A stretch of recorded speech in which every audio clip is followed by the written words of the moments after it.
Welcome to Book Talk. I'm Irene Koncilja. Today, I'm reviewing Amor Towles' best-selling novel titled A Gentleman in Moscow.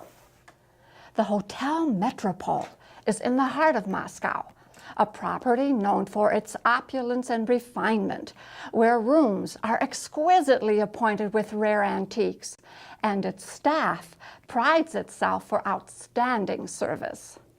This exquisite hotel becomes the prison where our hero, Count Rostov, is permanently confined in 1922 with the threat of being shot to death upon leaving.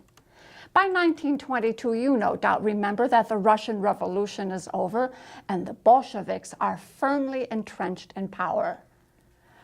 What was his crime?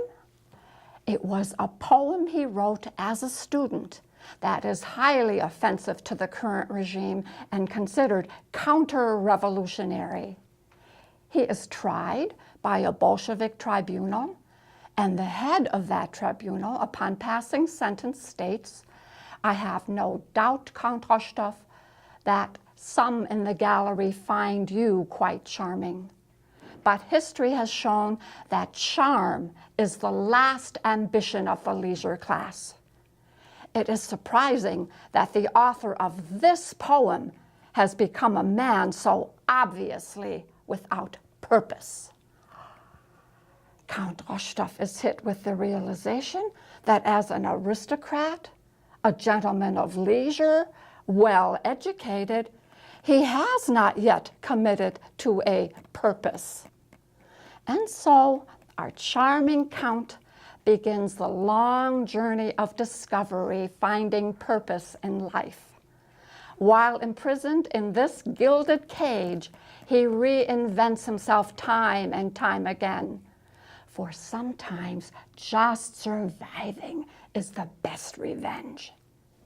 He becomes friends with a precocious 9-year-old named Nina, whose father, a diplomat, also lives in this hotel when he's in town. She takes him on a grand tour, showing him all the secret places, and eventually gives him the skeleton key, which unlocks every door in this 300-room hotel. Years later, the Count will be a surrogate father to her daughter Sophia.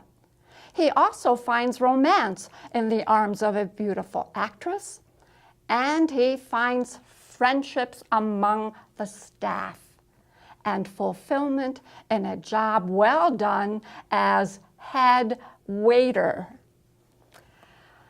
With utmost patience and perseverance, the Count plots and plans, but we never get to know to what end. As no one in the Soviet system can be trusted, we likewise are not deemed trustworthy by the author. And the intrigue becomes palpable as the suspense builds to a resounding crescendo.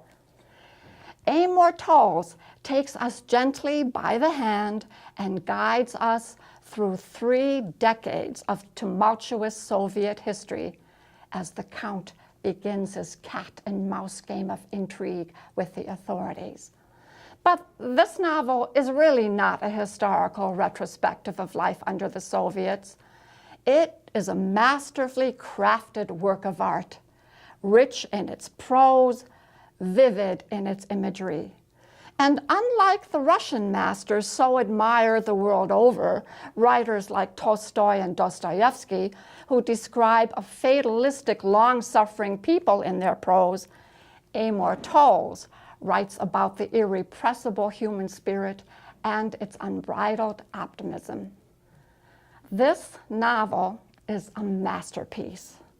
Perhaps a little slow at the beginning because of its meticulous character development and barely discernible plot, but soon enough it becomes an obsession well worth your time.